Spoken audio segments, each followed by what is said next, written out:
열왕기하 4장 1절에서 7절입니다. 열왕기하 4장 1절에서 7절 말씀. 못 찾은 분들은 프로젝트를 참고할 수 있기를 바랍니다. 교동하겠습니다. 선지자의 제자들의 아내 종의 한 여인이 엘리사에게 부르짖어 이르되 당신의 종 나의 남편이 이미 죽었는데 당신의 종이 여호와를 경외한 줄을 당신이 아시는 바니이다. 이제 빚준 사람이 와서 나의 두 아이를 데려가 그의 종을 삼고자 하나이다 하니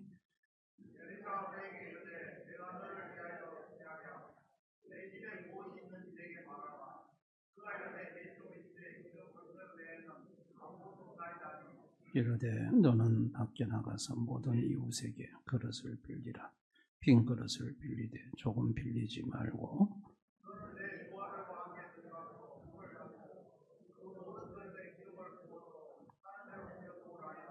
여인이 물러가서 그의 두 아들과 함께 문을 닫은 후에 그들은 그릇을 그에게로 가져오고 그는 부었더니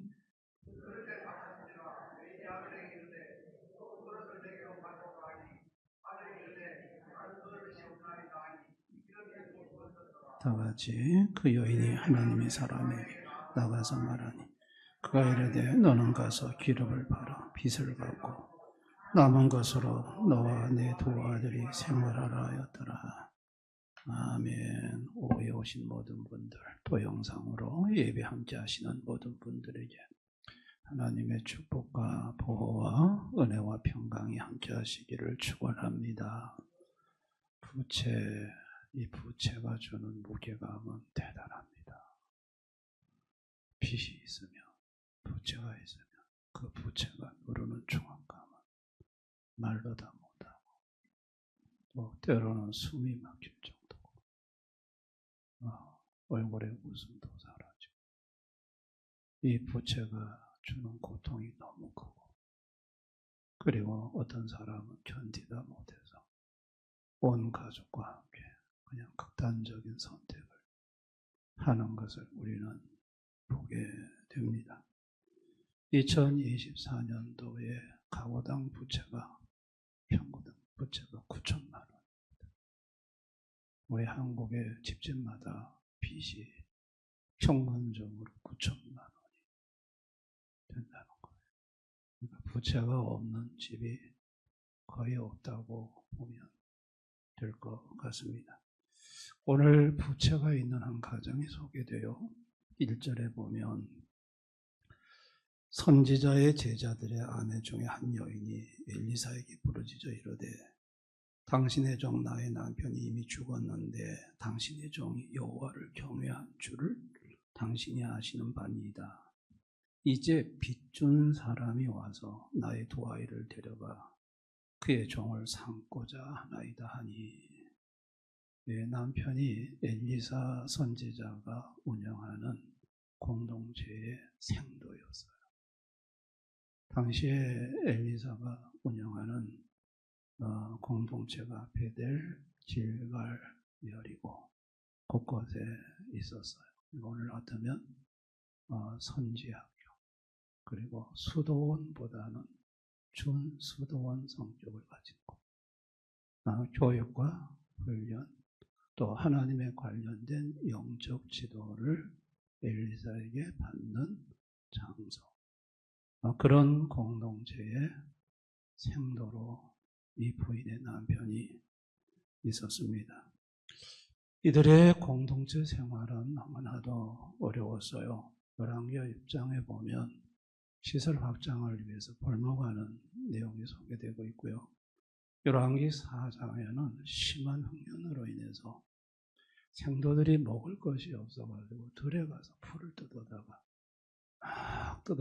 이렇게 솥에다가 삶는데 독이 있는 도로박이 그 솥에 들어가서 생도들이 이 솥에 독이 있다고 막 소리를 치게 됩니다. 그럴 때 엘리사가 곡식가루를 갖고 와서 뿌리라고 해서 그 독이 해독이 돼서 생도들이 먹는 그런 일도 있었고요.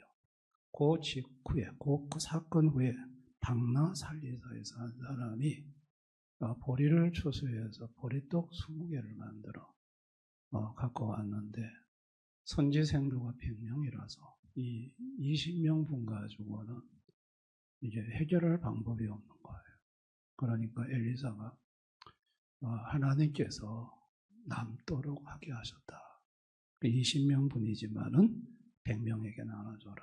그래서 100명이 배불리 먹고 남았다는, 그러니까 얼마나 먹을 것조차도 힘든 그런 상황이었습니다.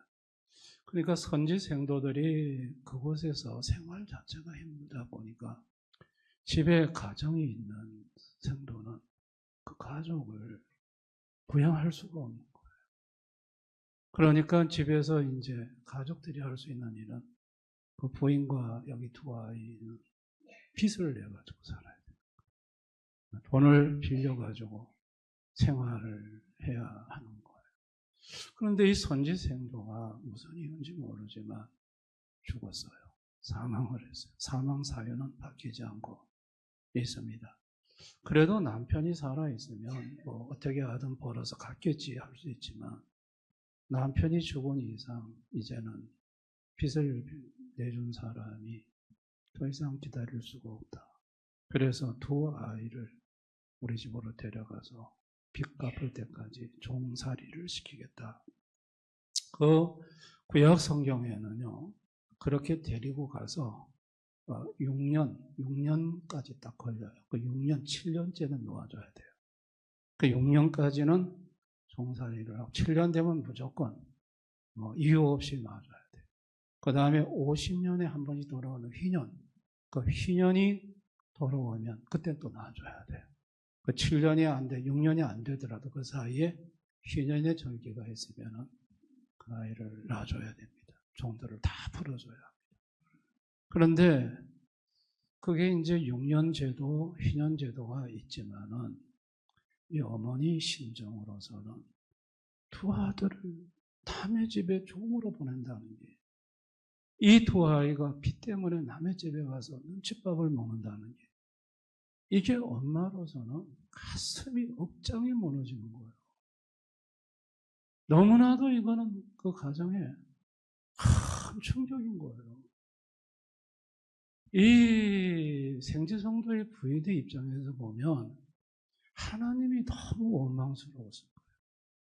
하나님, 내 남편이 무슨 세상에 하는 것도 아니고 하나님의 일을 열심히 하는데 이게 뭐냐고, 왜 남편의 생명은 데려가냐고, 왜 이렇게 가난하게 하냐고, 왜 이렇게 내 두 아이가 남의 집 종으로 팔려가야 되냐고, 이게 하나님 잘 섬기는 결과냐고. 여러분, 이게 얼마나 이 여인은 정말 억장이 무너지고 가슴이 무너지고 아마 그랬을 거라고 저는, 누구든지 그런 일을 당하면 그런 심정일 수밖에 없는 것이 일반적인 사람들의 마음이라고 저는 생각을 합니다. 왜 남편이 죽었습니까? 왜 경제적인 고통이 왔습니까? 이 출발점이 어디입니까? 에덴 동산이에요. 죽음이 거기서부터 시작됐고, 땀을 흘려 쇠가 빠지게 일을 해도 먹을 걸 겨울 없는 그 경제적인 어려움이 사실은 에덴에서부터 시작됐어요. 죄로 인해 시작됐어요. 죄 아래에 있는 모든 인생은 다 이 가혹한 현실을 부닥뜨릴 수밖에 없어요. 오늘 이 부인도 그와 같은 현실에 부닥뜨립니다. 근데 이 여인은 그럴 때 누구를 찾아갔느냐? 엘리사를 찾아갔어요. 여러분, 구약의 선지자는 앞으로 오실 중보자 예수의 그림자. 구약에서는 선지자가 하나님과 성도 사이에 있습니다. 그래서 성도들은 문제가 있으면 선지자한테 가서 말을 해요. 그럼 이 선지자는 하나님께 말을 해서 하나님의 말씀을 받아가지고 전해줘요. 그게 중보 역할이에요. 중보 역할. 그 중보 역할을 선지자가 했는데 이 중보 역할은 언제 끝나느냐? 예수님이 와서 중보를 완성한 후에 이 중보 역할이 끝나요. 그 이후로는 중간에 사람이 필요 없고 전부 만인 제사장이 돼서 다이렉트로 하나님 앞에 기도하게 된 거예요. 아멘. 근데 예수님이 오기 전까지는 그 중간에 선지자, 중보자의 그림자인 엘리사한테 가서 이제 얘기를 하는 거예요. 이건 사실은 신약 시대에 사는 성도들이 우리 중보자이신 예수님 앞에 가서 하는 거. 그게 하나의 그림자예요. 예표라고 보면 됩니다. 그런데 이제 하나님이 들으셨어요. 그리고 처방이 내려왔어요. 엘리사를 통해 가지고 방법이 내려왔는데 그 이웃집에 가서 그릇을 있는 대로 다 빌려다가 두 아들과 함께 문을 꽁꽁 닫고 그리고 그 집에 한 그릇에 기름이 있는데 그 기름을 빈 그릇에다가 부으라고 하는 거예요. 그래서 이제 기름을 부었는데 자 5절 6절 자 우리 5절 6절 오후에는 이게 졸음이 오는 시간이라는 소리 한번 큰 소리로 읽어보겠습니다. 시작. 여인이 물러가서 그의 두 아들과 함께 문을 닫은 후에 그들은 그릇을 그에게로 가져오고 그는 부었더니 그릇에 다 찬지라. 여인이 아들에게 이르되 또 그릇을 내게로 가져오라 하니 아들이 이르되 다른 것은 없나이다 하니 기름이 곧 그쳤더라. 야, 빈 그릇에 기름이 다 찼어요. 그래 마지막 그릇을 차고 난 다음에 기름이 그쳤어요. 자 7절 한번 다시 봅니다. 시작. 그 여인이 하나님의 사람에게 나가서 말하니 그가 이르되 너는 가서 기름을 팔아 빚을 갚고 남은 것으로 너와 내 두 아들이 생활을 하라 하였더라. 이 기름이 어떤 기름일까요? 올리브 기름으로 보고 있어요. 당시 올리브 기름은 뭐 등불 밝히고 피부 바르고 또 제사하는 데 사용하고 그 올리브 기름은 안 쓰이는 데가 없어요. 당시에 흉년으로 올리브가 흉작이 되어 이 올리브 기름이 굉장히 고가로 통용이 됐을 것이고 이 여인은 그 올리브 기름을 팔아서 엄청난 현금한 후에 그것으로 빚을 다 갚고 나머지로 생활을 할 수가 있게 되었습니다. 여러분 여기서 우리는 어떤 하나님을 볼 수 있나요? 섭리의 하나님을 볼 수 있어요. 이 섭리의 하나님, 하나님의 섭리는 세 가지로 섭리를 하세요. 보존, 협력, 통치. 하나님은 보존하세요. 하나님은 이 가정을 두 아들과 엄마가 헤어지지 않도록 보존해 주셨어요. 이게 하나님의 섭리예요. 아멘. 가족이 찢어지지 않도록. 그리고 또 하나님의 섭리가 협력하심으로 나타났어요. 하나님이 다 해준 거 아니에요? 이 여인이 한 게 뭐가 있어요? 그릇 준비해야 되고 집에 기름 한 그릇이 있었어요. 거기에 하나님이 협력을 하신 거예요. 하나님이 협력하심이 나타나니까 그냥 꽉 차버린 거예요. 또 거기에 하나님의 통치하심이 나타났어요. 여러분 마지막 그릇 찾는데 기름이 계속 나오면 어떡해요? 그러면 뭐 온 방 안에 온 막 마당에 기름이 계속 나왔으면 근데 마지막 그릇이 딱 차니까 기름이 딱 끊겼어요. 하나님의 통치 속에 있어요. 그래서 이 섭리의 하나님의 섭리가 섭리의 하나님의 손길이 여기서 나타난 거죠. 나타났는데 희한하게 보존, 협력, 통치로. 보존, 협력, 통치로. 여러분 예수님이 이 땅에 오셨어요. 오셨는데 무엇을 먹을까 입을까 마실까 염려하는 사람에게 두 가지를 제시해요. 공중의 새, 들에 핀 백합아 보라고 해요. 하나님이 보존, 협력, 통치하신다는 걸. 그 두 가지로 예를 제시를 하세요. 그러면서 마태복음 6장 32절 다 같이 한번 읽어봅니다. 시작. 오늘 있다가 내일 아궁이에 던져지는 들풀도 하나님이 이렇게 입히시거든. 하물며 너희일까 보냐. 믿음이 작은 자들아. 그러므로 염려하여 이르기를 무엇을 먹을까, 무엇을 마실까, 무엇을 입을까 하지 말라. 이는 다 이방인들이 구하는 것이라. 너희 하늘 아버지께서 이 모든 것이 너에게 있어야 할 줄을 아시느니라. 염려하지 말아요. 이거 하나님 아버지가 다 한대요. 세봐라, 드레핀 백합 봐라. 걱정하지 마라. 그러면서 하신 게 보여주신 게 뭐냐면 오병이의 기적. 오병이의 기적은 철저하게 하나님의 섭리의 산물이에요. 보전이에요. 지금 사흘 굶었어요. 길로 내보내면 쓰러져요. 그 생명을 보존하고자 하나님의 보존의 섭리가 나타났어요. 하나님의 협력의 섭리가 나타났어요. 물고기 2마리, 보리떡 5개. 거기에 하나님이 얹으셨어요. 5,000명 먹고 12광주리. 그리고 하나님의 통치가 나타났죠. 그게 계속 나오면 어떡해요? 그럼 12광주리 넘게 온 들이 전부 다 음식으로 꽉 찼겠지. 근데 딱 12광주리만 남도록 했어요. 12광주리 왜 남게 했을까요? 길이 먼 사람들 싸가지 마라고. 먼 거리 간 사람들은 가다가 먹어라. 그래서 하나님이 12광주리 더 넉넉하게 하신 거죠. 그러니까 거기에 보니까 하나님의 섭리가 나타난 거예요. 할렐루야. 기도는 뭘까요? 기도는 생활입니다. 생활할 수 없는 사람이 기도하면 하나님이 생활이 되도록 해주세요. 그분의 섭리가 나타나요. 기도는 빚을 갚는 거예요. 하나님이 그분의 섭리를 풍성하게 하면 남아요. 그리고 빚을 갚아요. 할렐루야. 기도라는 것이 뭐냐면 기도는 생활의 문제를 해결하고 빚을 갚게 하는 것이 그게 기도예요. 그것은 모두 하나님의 섭리의 결과로 나타나는 거예요.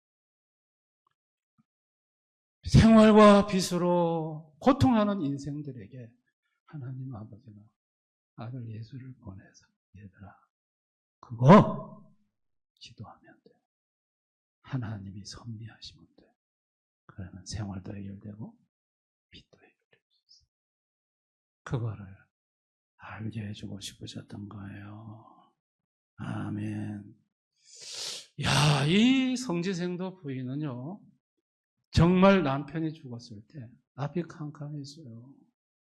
어떻게 살아야 될지 몰랐어요. 그런데 정말 기적 같은 방법으로 이 문제가 해결됐어요. 어떻게, 이건 누구한테 말을 해도 믿지 못할 사건이 자기 집에서 벌어졌어요. 야, 하나님이 해결하셨어요. 하나님이 부채도 해결해 주시고 생활비도, 생활의 문제도 다 해결해 줬어요. 그래서 그때부터 이제는 남편이 없어도 살 자신감이 생겼어요. 하나님이 계시는구나. 하나님이 계시는구나. 하나님이 도와주시는구나. 하나님이 살게 하시는구나. 이 여인은 믿음으로 살 수 있게 되었습니다. 아멘. 오늘날 하나님을 모르는 인생들 정말 어느 날 경제가 확 무너지고 나면요. 그리고 집도 경매로 넘어가고 거리에 나앉게 되면 그 절망감은 말로 다 못해요. 그래서 온 가족이 그냥 세상을 하직하는 쪽으로 가는 경우가 있어요. 제주도에서 그 사건이 있어요. 얼마 전에 광주에서 지금 곳곳에서 이렇게 갑자기 모든 것이 다 경제적으로 무너졌어요. 어떻게 할지를 못해요. 어떻게 이 문제를 극복해야 될지를 모르겠어요. 너무나도 당혹스럽고 앞이 캄캄하고 그런 어려움에 처해 있는 현대인들은 정말 절망하고 정말 아파하면서 살아갑니다. 여러분, 우리 성도들도 마찬가지입니다. 성도도 어느 날 갑자기 이런 경제적인 큰 위기를 만날 수 있습니다. 가정이 경제적으로 힘이 되어주고 기둥이 되어줬던 경제적 가장이 갑자기 불의의 사고나 이 세상을 떠나면 그 가정은 경제적인 먹구름이 되립니다. 하던 사업이 엉땅 다 잘못돼서 무너지면, 그리고 엄청난 부채가 나오면 해결할 방법이 없고, 그럴 때 그야말로 하늘이 캄캄하고 어떻게 살아야 될지 마음이 불안하고 절망하는 것이 성도라도 예외가 아닙니다. 그럴 때 성도들은 어떻게 해야 하나요? 어떻게 해야 하나요? 기도하는 수밖에 없어요. 아멘.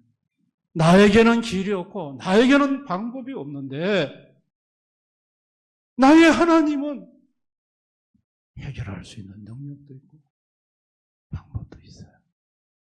그분이 나의 눈물의 기도를 들으시고 나의 고통을 보시고 그분이 섭리하시면 여러분 문제가 해결이 돼요.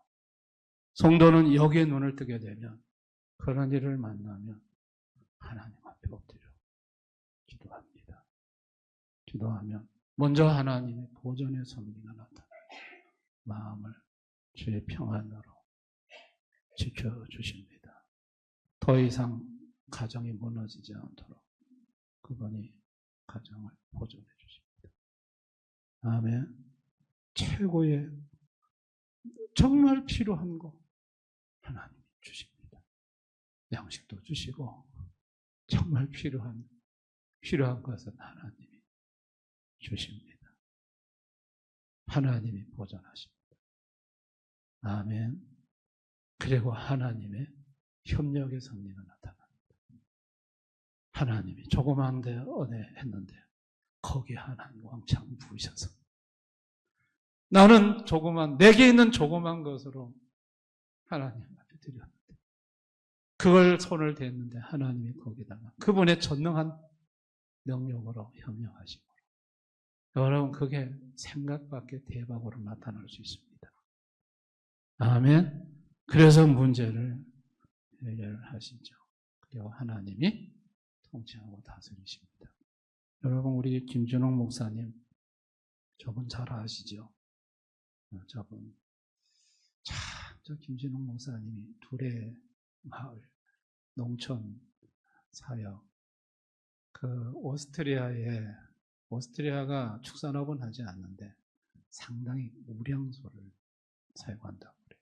그래서 그 둘의 마을에 있는 성도님들한테 소를 사다가 축산업을 통해 좀 경제적으로 잘 살게 해야 되겠다 해서 오스트리아에 가서 막대한 투자 자금을 받아 소 사가지고 오다가 소가 잘못돼서 다 잃었다고 하잖아요. 그거로부터 사람이 돈 문제에 걸리니까 성도들이 교회 다 떠나시고 교회 몇 명만 남아있고, 그리고 주일날 예배 드리면 저 성 밖에서 목사야 돈 내놔라 소리 지르고, 목사님이 예배도 안 되고, 또 어떤 데는 막 꽹가리 갖고 와서 막 예배 드리는데 꽹가리 쳐서 막 방해하고. 그래 목사님이 돈을 내놔라는데 돈이 있어야 내놓지. 목사님이 다 날아갔는데, 투자금이 다 날아갔는데. 근데 사람이 악이 닫히면 그렇게 악독해지는가 봐요. 목사님을 막 끌어내가지고 목사님한테 폭행을 했다. 그때 막 이 둘러싸여서 폭행을 당할 때 눈을 꼭 감고 뜨진 않으셨다. 누가 날 때리는지 안 보려고.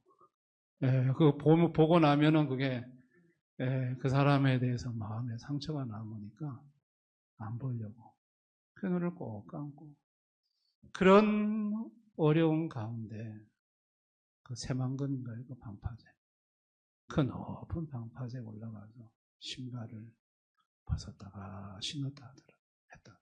신발을 벗었을 때는 뛰어내리고 그랬고, 그러다가 다시 하나님 바라보면서 신발을 다시 신고 몇 번이고 죽고 싶다. 죽고 싶다. 그런데 기도하는 어머니가 전화가 왔대요. 아들아, 하나님이 기도하는데 3년 후에 해결한다더라. 근데 그때는 목사지만 어머니가 3년 후에 해결한다는 그 말이 그래, 위로가 되셨다. 힘이 되셨다.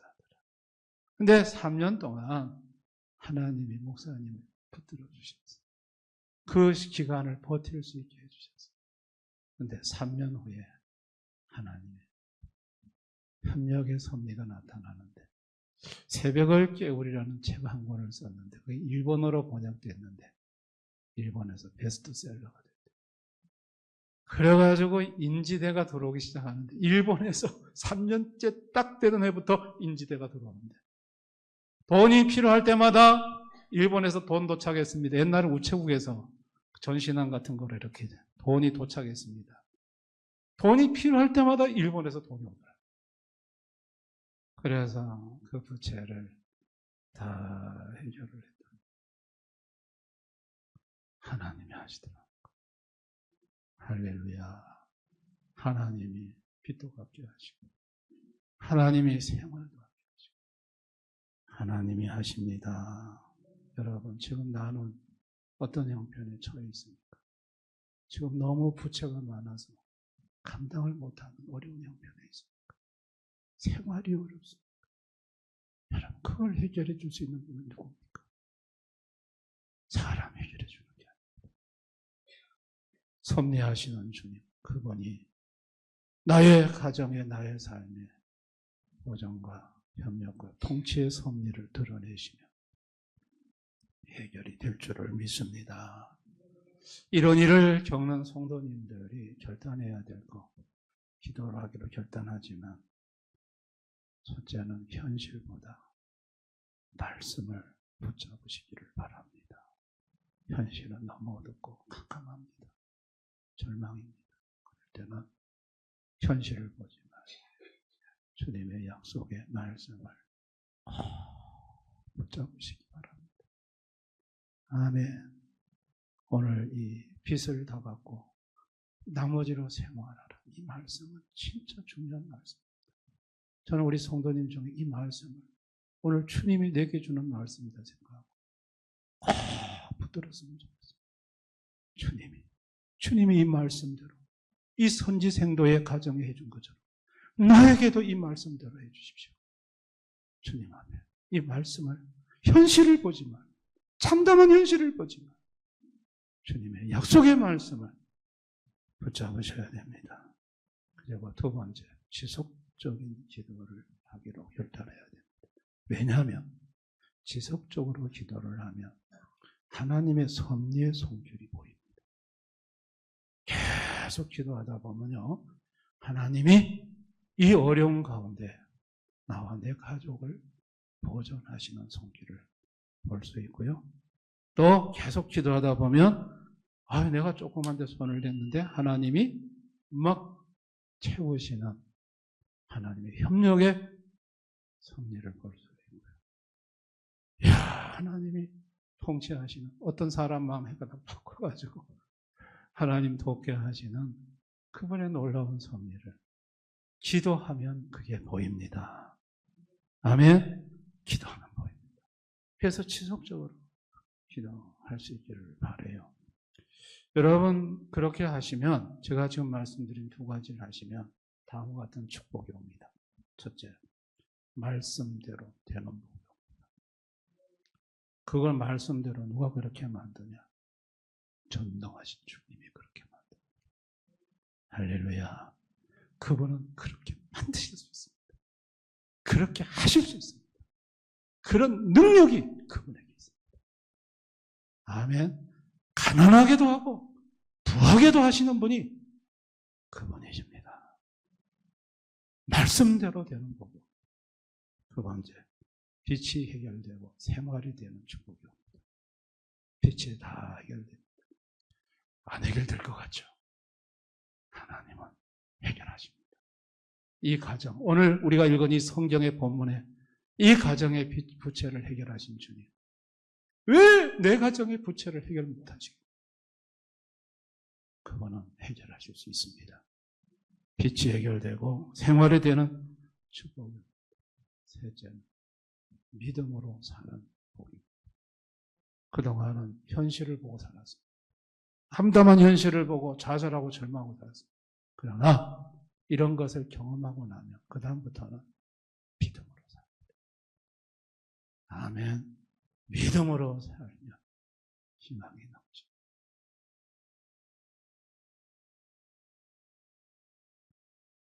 제가 대형교회 와서 21일 금식 처음 했을 때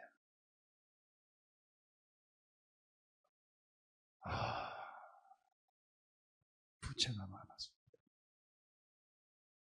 부목사 살해받아서 생활이 안 됐어요. 생활이 안 됐어요.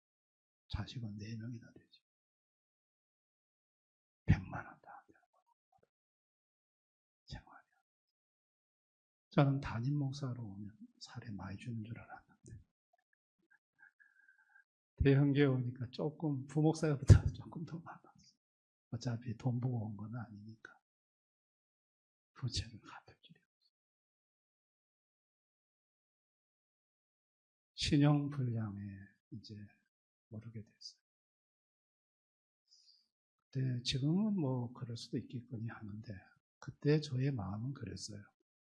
저는 신용불량에 딱 등재되면 목회를 떠날 거예요.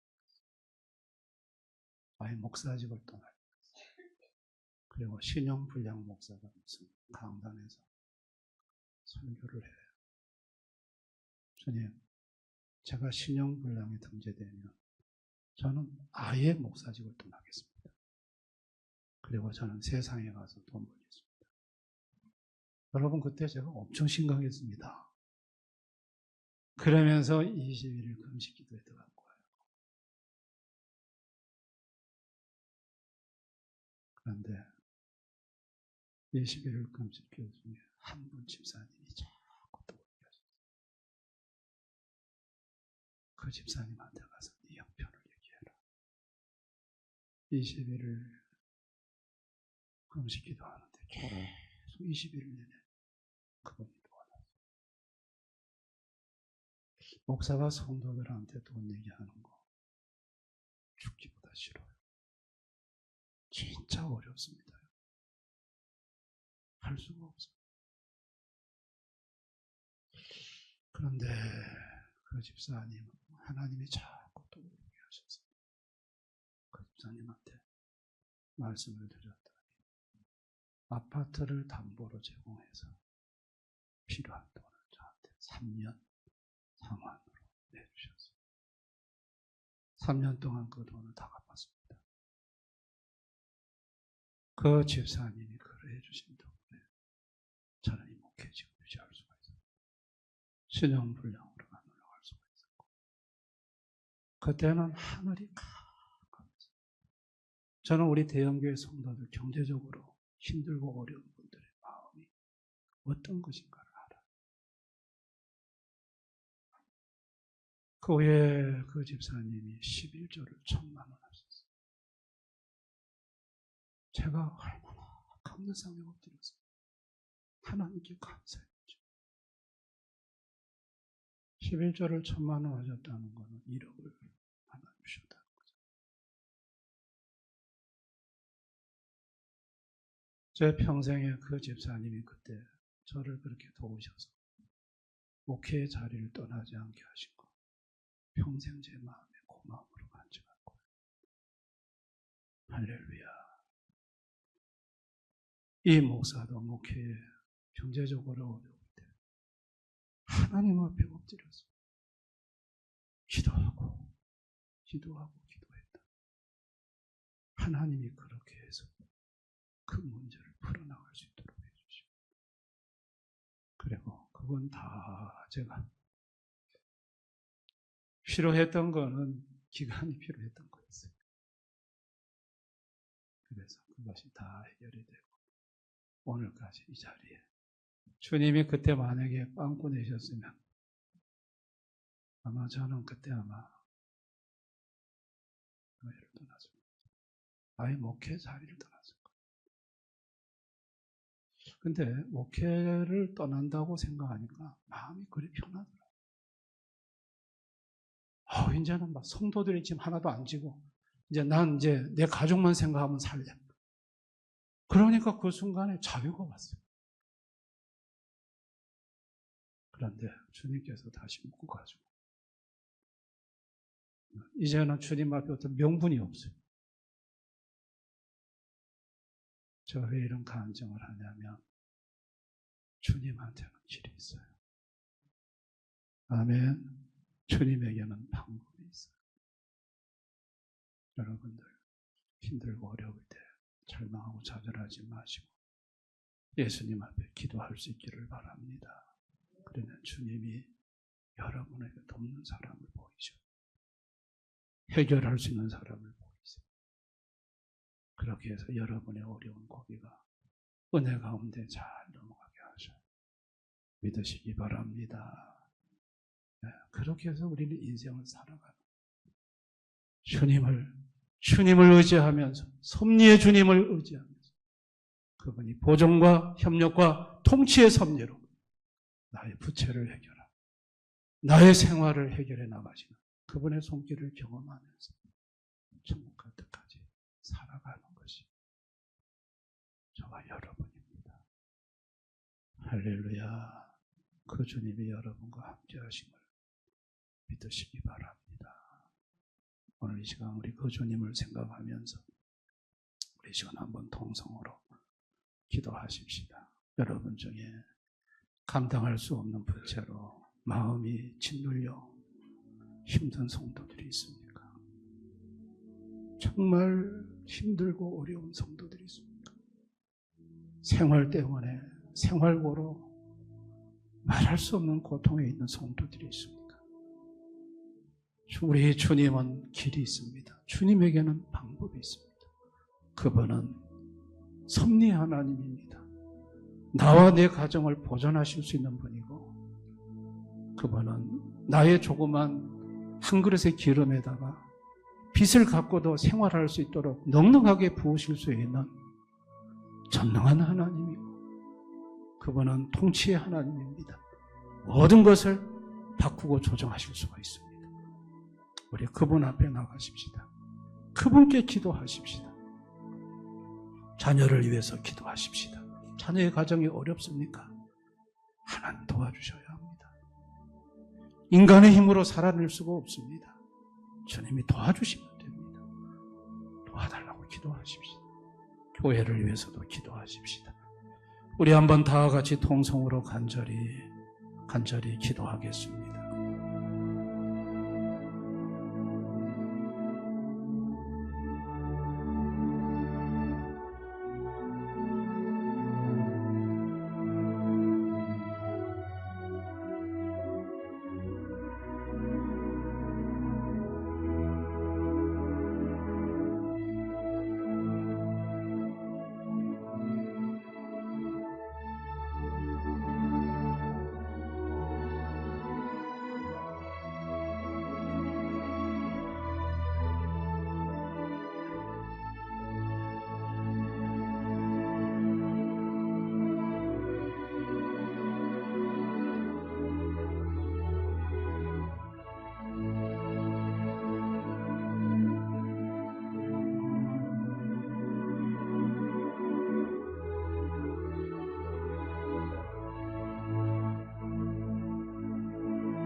우리 성도들 중에 부채 때문에 너무 힘들고 고통스러워하는 가정들이 있습니까?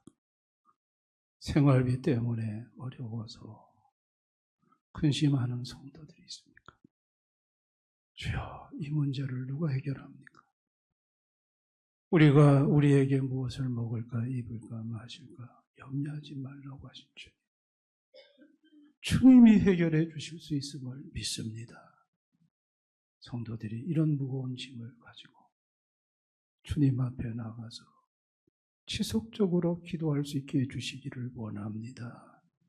지속적인 기도 속에 나타나는 주님의 보존에서, 협력에서, 통치의 섭리를 경험하게 하옵시고 주님의 섭리를 풍성하게 부어주셔서 부채도 빚도 해결하고 생활도 되어지는 역사가 있게 해주시기를 원합니다. 주님으로 말미암아 이 문제에서 벗어날 수 있도록 오늘 생지생도 부인의 가정에 베풀었던 이 놀라운 축복, 기적, 은혜 대언의 성도들에게 베풀어 주시옵소서. 예수님 이름으로 기도드리옵나이다. 아멘.